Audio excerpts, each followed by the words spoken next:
Good afternoon, everyone, and welcome to the Henry Schein Dental Academy webinar series. My name is Adam, Marketing Specialist, and I'll be your moderator. We are excited to welcome Dr. Martin Koch as our speaker today, as he will share tips on reducing dental aerosols in your practice. Dr. Koch is an international biotechnical expert in aerosol management, as well as the lead biotechnology advisor at Air Techniques and DIR Dental. A little later in the program, Scott Borden will also join us for the Q&A session if any questions happen to pop up.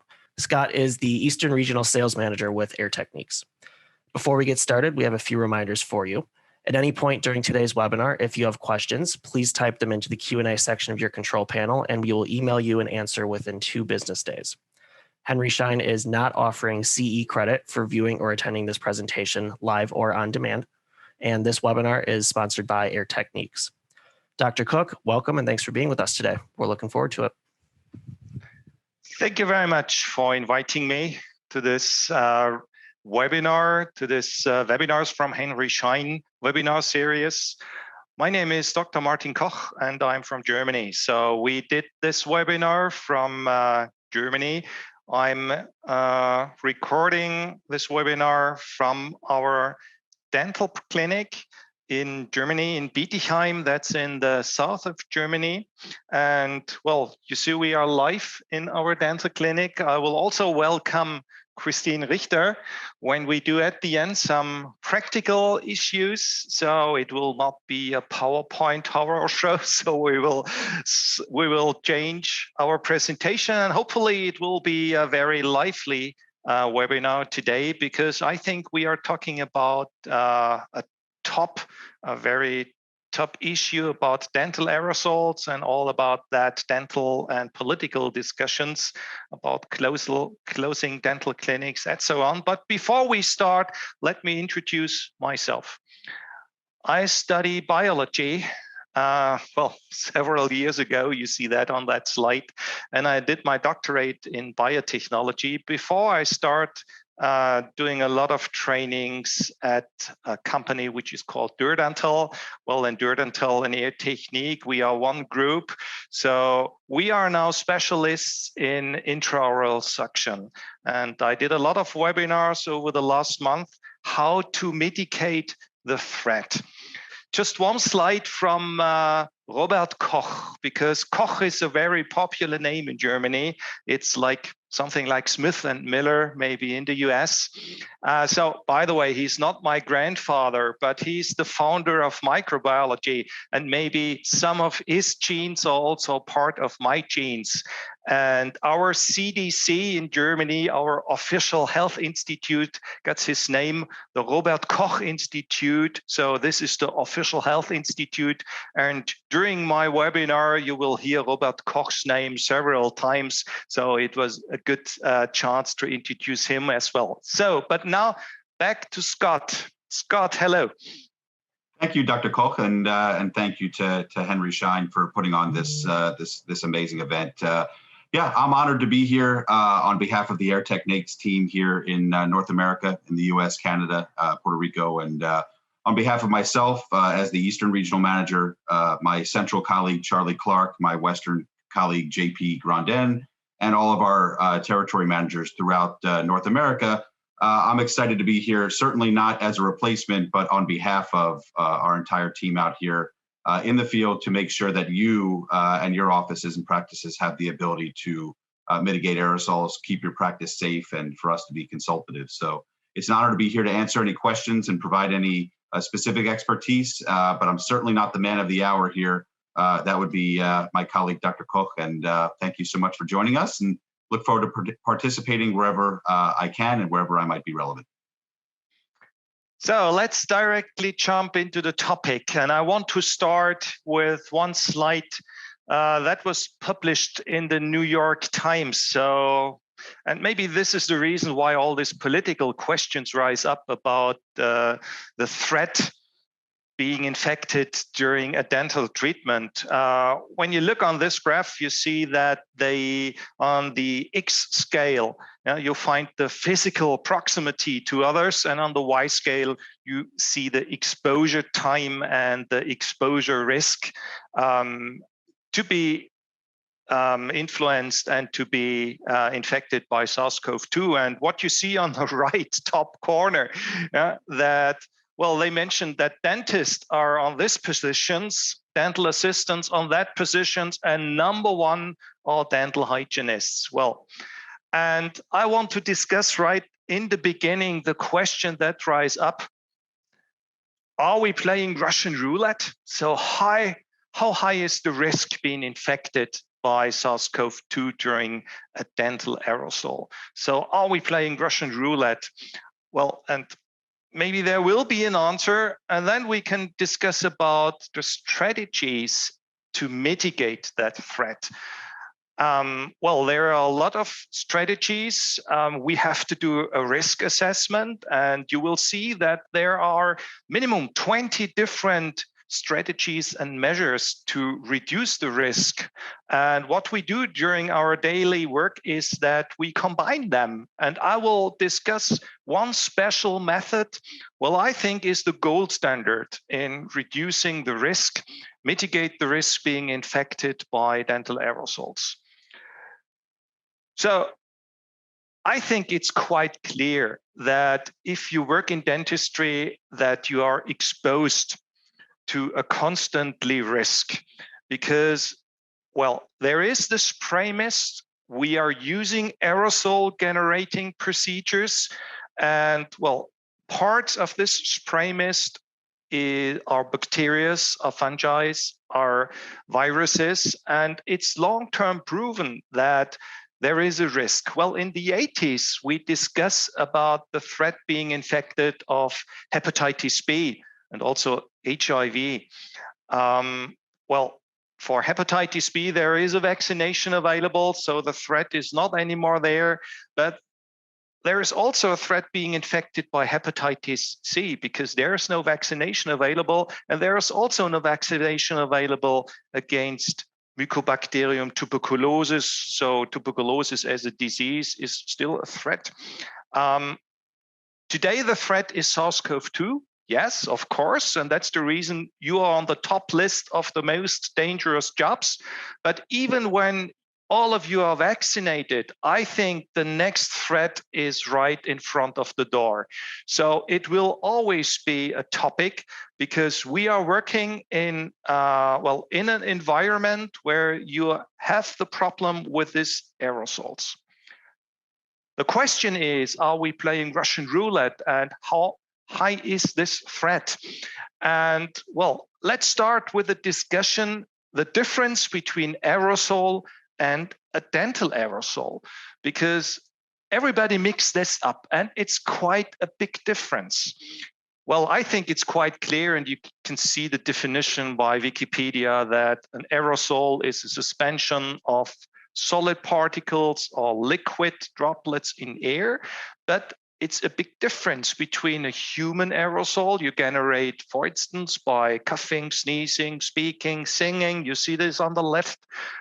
And by a dental aerosol. And, well, the difference is that during this AGPs, this aerosol generating procedures, you always produce this spray mist and you produce this dental aerosols. These are parts of the spray mist.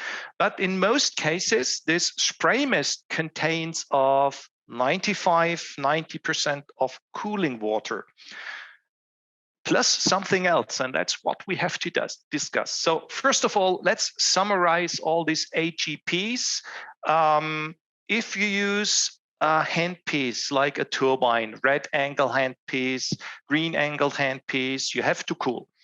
A turbine runs with 400,000 rounds per minute. It's cooled with 50 milliliter per minute water. So, and this hits the tooth. There is a rebound, and this rebound generates this spray mist. So second AGP is ultrasonic scalers. Once again, these instruments, they have to be cooled. They run with 25,000 hertz and faster, so they have to be cooled with water, and then you generate the spray. Cavitron, the air scalers, another instrument, another device that generates this spray, generates these AGPs. But then you've got devices like the 3-in-1 piston, when you can use the water or the compressed air, you can use it in combination. This is another problem. And the powder jet devices, which are very popular in prophylactic treatment. And the first discussion I want to rise up is, what are the particles inside the compartments which rise up the problem? Well, as I told you already, 95% is water. There was a study these days, and they compare it with a bath cube of water and 1 spoon of blood and saliva. So this is not now a precise result, but it can give you an idea about that. Well, we cannot ignore there is blood and saliva inside, but there is a big portion of dental water. And that's the huge difference to a human aerosol. So there are microorganisms inside, of course. You can detect 100 million bacteria per milliliter saliva. Well, millions of viruses. We came to the numbers later on. But also, solid particles are part of this spray mist, and they also are not dangerous, especially the composite particles that can raise up allergies, etc., etc. So it is a mixture that is not healthy. So we have to mitigate. And it's not a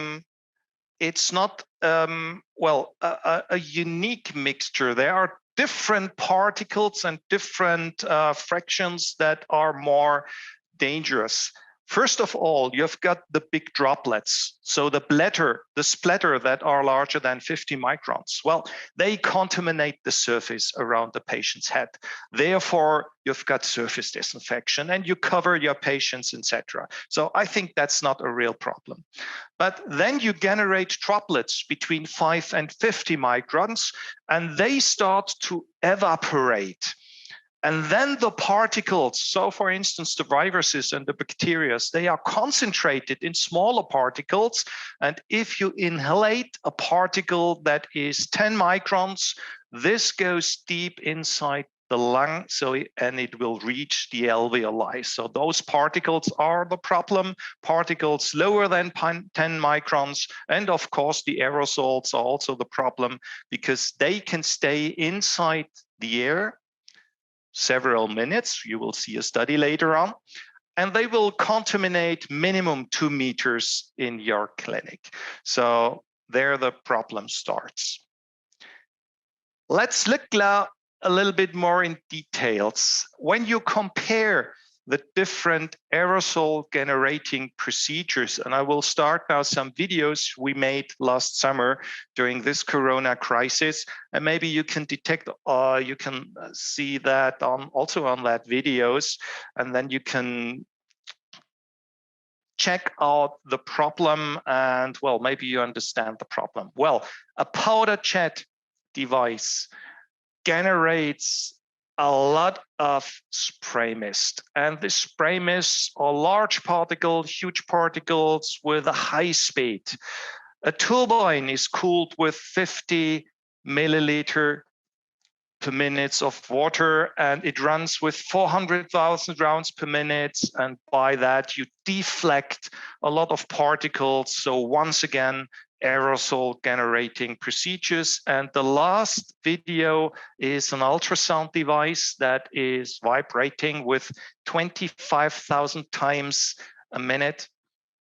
And here you also see you generate a lot of spray mist. So, but if you prioritize and say, what's number 1, number 2, and number 3, I'm quite sure you cannot make a decision right now, because the video, they are looking quite spectacular, but well, this is not a proof. So we did some tests last summer, and we measure the number of particles that emits a mannequin. So it was an in vitro study. We'll show you the setup later on. And we measure the speed of the particle, and we compare all these HEPs. And when you just look to these results, we compare air water syringe and powder jet. by the particle numbers and by the speed. And then you see, okay, both of these devices generates a high amount of particles with a high speed. So those particles will definitely emit the mouth, and there is no chance to get to deflect that. So if you want to have my recommendation, this is number 1 and 2 in aerosol generating procedures. So powder jet handpieces you can avoid. You can use, for instance, polishing. You can do polishing, polishing paste, etc. Well, and if you use air water syringe, you can avoid mix up pressed air and water. So either use the air to dry the teeth or use the water to rinse it, but never together, because then you generate this high amount of particles with this high speed. So let's look to the other devices. And on that slide, this is a comparison of different scalers, so ultrasound devices. And what you see there is a big difference. So we test 3 different types of scalers, and you see that the behavior is completely different. So it depends on the scaler and on the movement of the instrument. So that's the take-home message. So I would say number 1 in AGPs are air water syringes and powder jet handpieces, and not scaler, which is published in some studies. So that's my personal opinion, and that's the result of our study last summer. So let's go back to the question, are we playing Russian roulette? When you try to find an answer by the CDC, and that's on their website. The statement of the CDC is there are currently no data available to assess the risk of SARS-CoV-2 transmission during dental practice. And this is the answer also of the Robert Koch Institute. This is the answer of the official institute in the United Kingdom, etc., etc., etc. It is too early to give an answer if there is a risk and how high is the risk, because we also do not know about the dose that has to be inhalated of SARS-CoV-2 to get COVID-19. So that's not known so far. So we cannot answer that. So we have to do a risk assessment. Let's go to some studies. I want to start with the first study worldwide that is published on dental aerosols. And this is published by Koch et al. 1969 in dental research. And what you see is on the right side, their setup. They test bacteria and not viruses. They did air samplings and they grew up the bacteria on these petri dishes, and then they count the bacteria in this setup.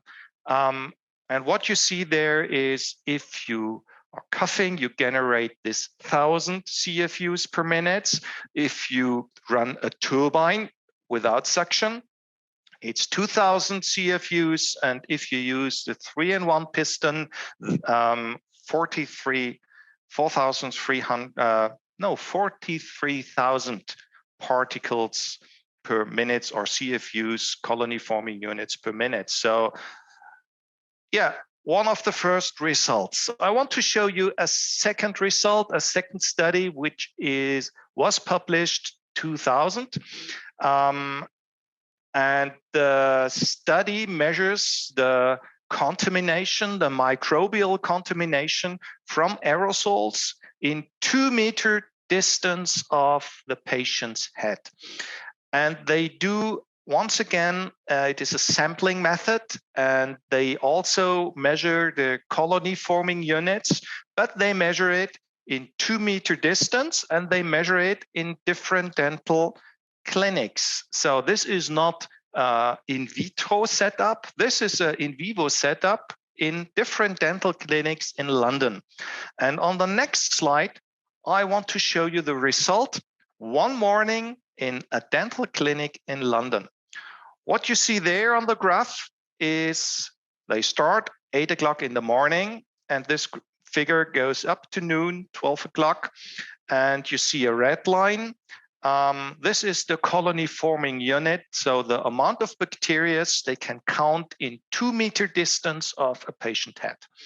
So what you see when you follow the red line, it starts not at 0, it starts approximately at 800. Well, air is not sterile, so it starts at 800. And then they treat the first patient at 9, the second patient at 9:30, the third patient at 10, and now something happened. So there is a peak, it rises up to 6,000 CFUs, and it needs half an hour until this peak goes back to the base level. And then they treat number 4, number 5, number 6, number 7, number 8, and number 10. So they treat 10 patients in the morning, and 3 times this peak arises, and also always 30 minutes. So, and then they try to compare, was this a carious treatment, a periodontal treatment, a prophylactic treatment?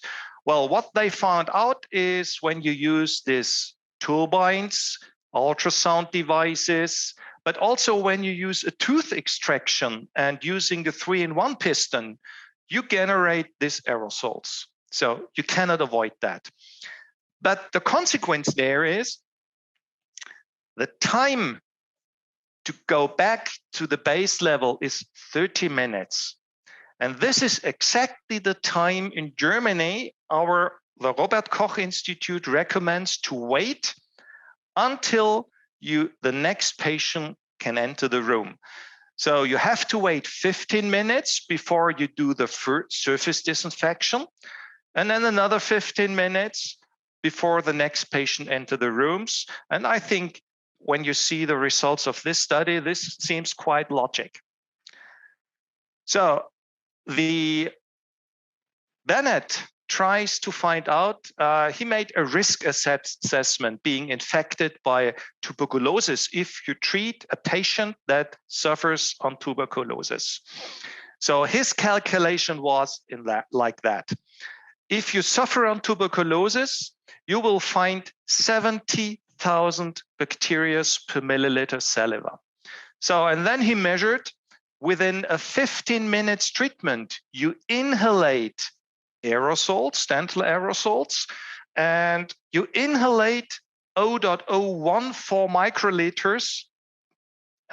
So that was a range between 0.014 and 0.12 microliters of saliva during this dental treatment. And the result is, it's just a mathematical calculation that you could inhalate without masks, by the way, 1 to 8 CFUs per treatment. And the microbiologist said, okay, that's enough to being infected with tuberculosis. So, ladies and gentlemen, if we do the same calculations with SARS-CoV-2, and that's just a theoretical estimation, then it seems to be probable that, well, you inhalate between 100 and 840 coronaviruses per treatment if you do the same calculation.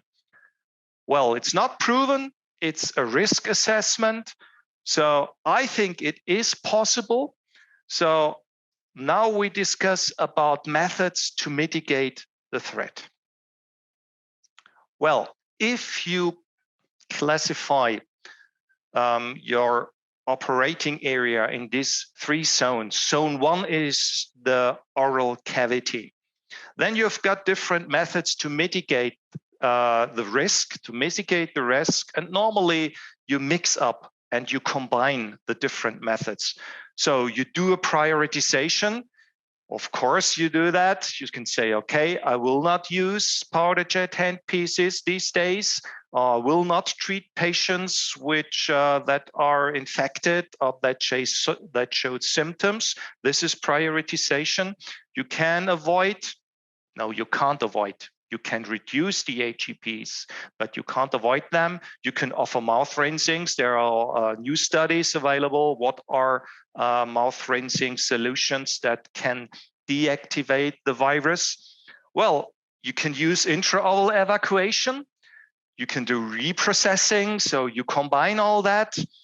In zone 2, where of course you wear personal protective equipment, you do disinfecting methods, and you could use an extraoval evacuation system, as well as you can add filtering system and air purification systems, UVC light, and other disinfecting methods. This is just a summary. I would focus now on intraoval evacuation with an HVE system, because I think this is the gold standard in dentistry. And if you look on that videos, and if you compare a saliva ejector on the left side and a powerful HVE on the left side, then maybe you can see, okay, something happened and you can remove that spray mist. But if you look to the next slide where we compare two HVE systems, both are called HVE, then you can see, okay, there is a difference. And that was exactly the question we rise up during last summer. And if you look into some studies and say, what is HVE? What's the definition of HVE? HVE means high volume evacuation. But what means high volume? There was a study from the 70s from Davis et al. And in this study, you find the first indication that the flow rate maybe is important. And they say the use of a flow rate of 10 SCFN fulfills the requirement of removing the aerosol. And the second requirement is to be safe without removing the water you need to cool the handpiece and the burrs. And the third recommendation is to use negative pressure up to 7.9 inch mercury is safe. So this is from the 70s.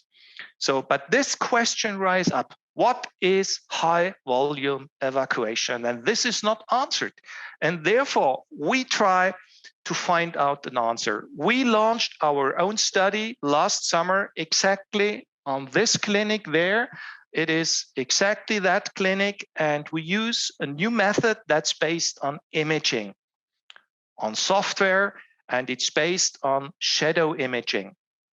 You see our mannequin there, and it's exactly that mannequin that's on that dental unit.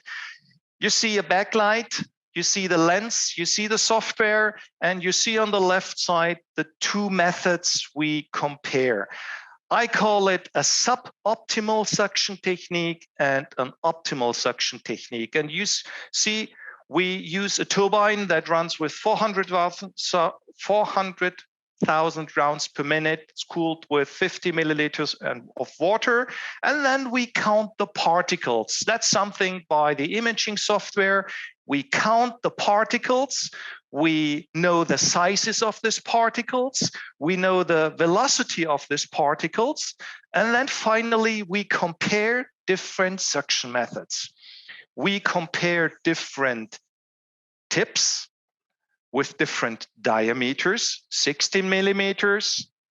And we combine different designs. So on the third column, you see a specific design, and on the fourth column, you see a saliva ejector. The result is 100% aerosol reduction, and it goes down to 38% aerosol reduction if you just use the saliva ejector. But what else do you see?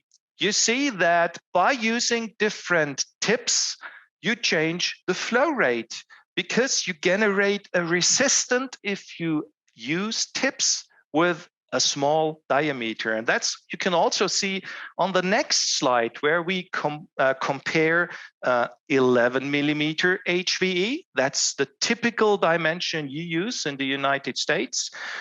Small hoses and suction systems, suction motors that are tuned to vacuum and not to flow rate. And what you see is that the flow rate is 4.2, 4.2, 5.7, and the result is no aerosol reduction. And so maybe there is an influence and a dependence on the flow rate. And that's what you see on the next graph. What you see there is that the reduction of aerosol starts at a flow rate of approximately 7 SCFM. So this is the flow rate. This is an absolutely must. And then it starts with the aerosol reduction. An optimal aerosol reduction will you reach at 10 SCFM. It's approximately 99, 95 something percent. So there is a range between 7 to 10 you can optimize, and you can optimize the suction result by optimizing your suction technique. So the take-home message is you need a powerful suction system, and the key is the flow rate and not the vacuum. The flow rate is the most important factor, and you can secondly optimize the results by optimizing the suction technique. Well, ladies and gentlemen, this is not a new story. In Germany, we say this is old wine in new bottles, or the other way around, old wine in new bottles. So this is a summary published by Steve Harrell and Molinari, 2004, and their consequence is, their quote is, the use of a high volume evacuation, or HVE, has been shown to reduce the contamination by more than 90%. So that's something we also can demonstrate. And the second statement is an evacuator that pulls a high vacuum but does not remove a large volume of air, such as used routinely for hospital suction, is not considered in HVE. So I think that's a great statement. The key is the flow rate and not the vacuum. How can you compare that? Well, this is a powerful suction system that is optimized to vacuum. This is horsepower. If you want to transport something from A to B, and if you're in a traffic jam, horsepower makes no sense. You know, the Germans like these nice cars like Porsche, BMW, and Mercedes, but normally we stay in a traffic jam. It makes no sense. What you need is traffic. You need flow rate to transport something from A to B. That's the most important story. So, ladies and gentlemen, let's come to our practical approach. And for that reason, I want to switch to my live cam, and I want to welcome Christine. And she tries now to evaporate with an intraoral suction. She treats with a turbine. And the first thing we recommend and we try to do is we measure the flow rate. And Scott, what do you offer? And have you got any tips or any experience? What about the flow rate if you measure the flow rate during your daily life? So let's measure the flow rate now. Scott, what can you recommend? Sure. In terms of measuring the flow rate, one of the things that we offer on a personal and local level is that each one of our territory managers is equipped with a flow meter. We can come in at no cost and no commitment whatsoever and measure the flow in each and every one of your operatories to see if it's efficient or might need a little bit of help or work. We certainly offer all the solutions, but we also are more than happy to come in and just evaluate your specific office, either systemically or operatory to operatory. So here on this example, the flow rate is in the red area between the red and the yellow, and that means it's 6.9 SCFM, and that's absolutely too low to reduce the aerosol. So one thing we can do is we can try to clean the suction line, and what we demonstrate now is we use the CleanStream cleaning system. What else can you tell us about that CleanStream system? Sure.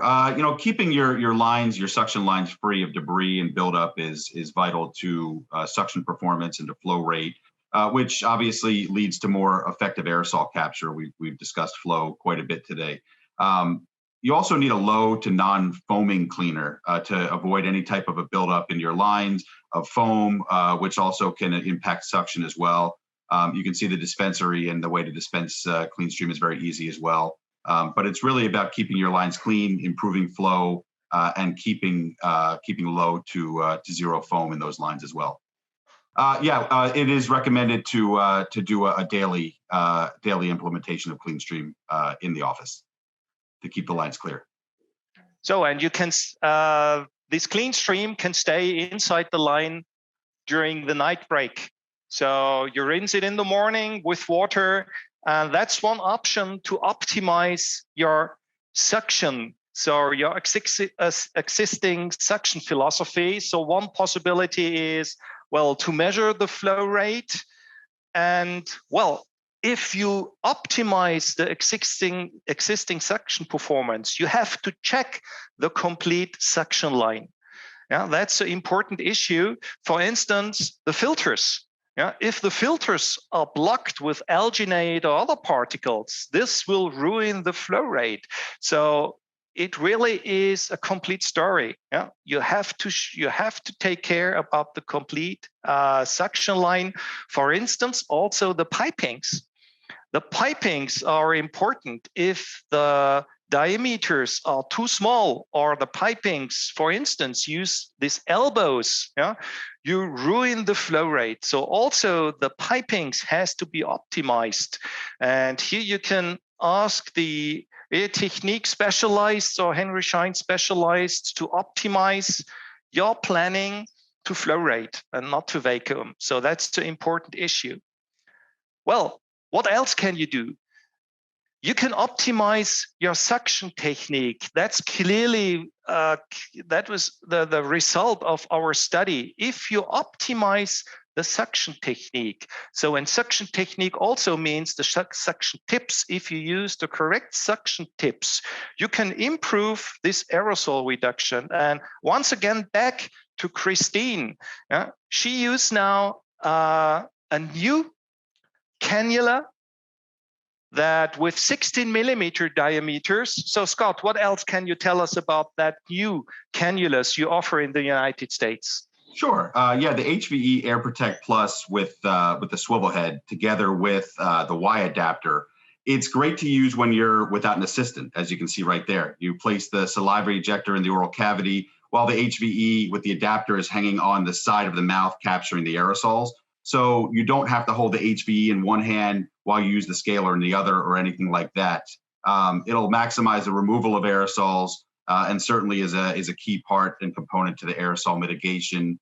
At the end of the day, it's autoclavable, it's greener. You can autoclave this hundreds of times. And it also has a secondary air inlet, which eliminates the backflow from the suction system. And finally, you can see the ergonomic shape. So it's perfect for fatigue-free working, no edges, and it's very comfortable in the patient's mouth. So it's a key component to optimal aerosol mitigation as well. In our study, we also check a new cannula that shows also great effects, especially when you use these powder jet hand pieces, because these parts gets a deflectable shield. You also offer that in the United States right now, do you? Correct, yes. How do you call this cannula? HVE Air Protect. That's the Air Protect. Okay. Correct, yes. So what you can see there is that you can turn this shield around and you can optimize the position of that shield so the spray mist will be deflected into the intraoral suction. So that gives us more powerful effect, especially when you use this powder jet hand pieces, etc. So what else do you offer? I saw there you offer also so-called Y adapter. Correct. The Y adapter will enable you to use a saliva ejector and also the HVE Air Protect or the Air Protect Plus in unison without the use of an assistant or two extra hands there in the operatory. So if anybody would like to see this or learn more, you can certainly reach out to your local Air Techniques territory manager or to your Henry Schein field sales consultant, and we'll be sure to get you information and be able to show it to you on site if you'd like to see it in action. So it's a kind of extraoral suction, isn't it? Correct. Okay, let's go back. Thank you, Scott. Sure. So that's one possibility. Number two, optimize the suction technique. So suction technique means not only the technique you do, it's also the technology you can use. Well, and finally, you can upgrade your vacuum pumps. Mojave is the brand of Air Technique, and the big advantage of Mojave is that they use a technique which is called regenerative side channel blower technique that is optimized to vacuum. You need vacuum, you need some horsepower, but it's optimized to vacuum plus flow rate. So that's the huge advantage, and that's what you can also detect on that competitor analysis. What you see there is on the Y scale, the flow rate. So 7 is the minimum, 10 would be optimal, 12 is the gold standard. What you see there is if you follow the blue line, which is a Mojave from Air Technique, that when you open 1, 2, 3, 4, and even 5 HVs, the flow rate is higher than this critical 7 SCFM. But if you do the same comparison with competitor suction systems, the beginning flow rate is quite fine, but then it drops immediately to a red zone, and that's the problem. So, and for that reason, Air Techniques offers a wide range of different suction systems, beginning from 2 users and at 10 users. That's what you see there. But there is something else that is now launched at the US, and this is Mojave Mobile. And once again, we want to switch back to our live presentation there. Here you can see the Mojave Mobile. And maybe you can see here also that during here on the micro, so the flow rate is extreme. And let's measure the flow rate of Mojave Mobile. So there is the same flow measurement, the flow meter. Maybe you remember HVE standard was 7, so it was in the red zone. And here it's absolutely in the green zone. It's approximately 12 SCFM, so great news. So what else can you tell us about Mojave Mobile? So Christine will demonstrate that at the back. Scott, what can you tell us about that new device? Sure. The Mojave Mobile is a 100% plug and play extraoral and intraoral vacuum. It's not one of those things that you might have seen during the peak point of COVID that might have been an extraoral suction device. This is a true vacuum on wheels. It's a dry vacuum, as you saw with the SCFM. It again is wheel in, plug and play. Has its own tank. It has its own amalgam separator. And what we've seen so far in the U.S. and Canadian market is it's great for times where one of our territory managers will do a flow test, and perhaps some of the operatories are adequate or even potentially optimal. And then you get back towards an awkward bend or the back of the office, and you find 1 or 2 operatories where you may not have an optimal or even an adequate flow rate. So being able to wheel this in and bring optimal flow to some of those operatories is a huge advantage when plumbing and contractor work may not be indicated. Also for mobile clinics, nursing homes, anything where you might need a bit of a safe room or a safe operatory. If you have high-risk patients, or if you're in an area where you do have some elderly patients, it's also a great opportunity to create a safe room. So the utilizations are pretty much endless and infinite, but it's easy to bring in and show you how it works in your office. So again, reach out to your Henry Schein or your Air Techniques representative, and it's always available to be demonstrated along with your flow test. Scott, that are great news. And I think we saw that great performance that was larger than approximately 12 SCFM. So this, you're really on the safe side using the new Mojave Mobile. So ladies and gentlemen, let's summarize. What are the conclusions of today's webinar? We checked the infectivity of dental aerosols. My personal opinion is that they are less infectivity than human aerosols. I think maybe you can follow my results there. There are a lot of mitigation strategies that are very successful. For instance, your personal protective equipment, but also all the disinfecting procedures you do. But there are additional successful mitigation strategies, and the gold standard is intraoral evacuation at source. Ladies and gentlemen, this is a non-contamination strategy. Remove the problem at source, but therefore you need flow rate, and flow rate is the key and not vacuum.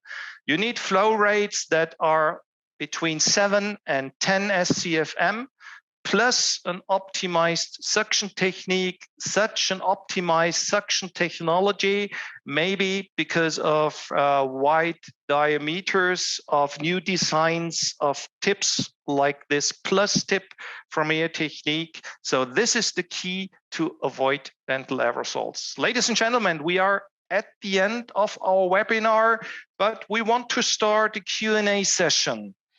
Scott, are there any questions from the audience right now? Yeah, there are actually some questions. Thank you for your excellent presentation. The first question we have is, how do the Mojave and other Air Techniques products maximize efficacy against aerosols? Sure. I mean, the Mojave and other Air Techniques vacuum systems provide a best-in-class high flow rate. Along with the proper HVE techniques that were displayed during this presentation, the Mojave captures more aerosols when performing dental procedures, and it reduces the amount of aerosols that can escape the oral cavity. Another benefit of the Mojave is that it uses less energy and obviously does not use water. So any other products on the market that you would find, Mojave uses significantly less energy and does not use a significant amount of water.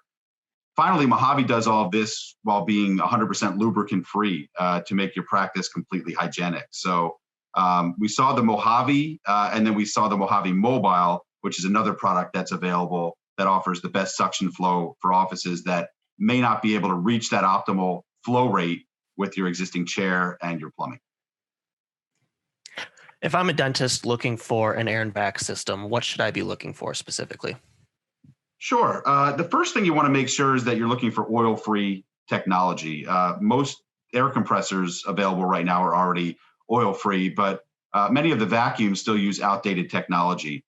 Oil vapor from the vacuum can easily make its way to the compressor air intake, which gets sent directly into your patient's mouth and your valuable handpieces. So not only is it unhygienic, but it can be costly to your surgical equipment.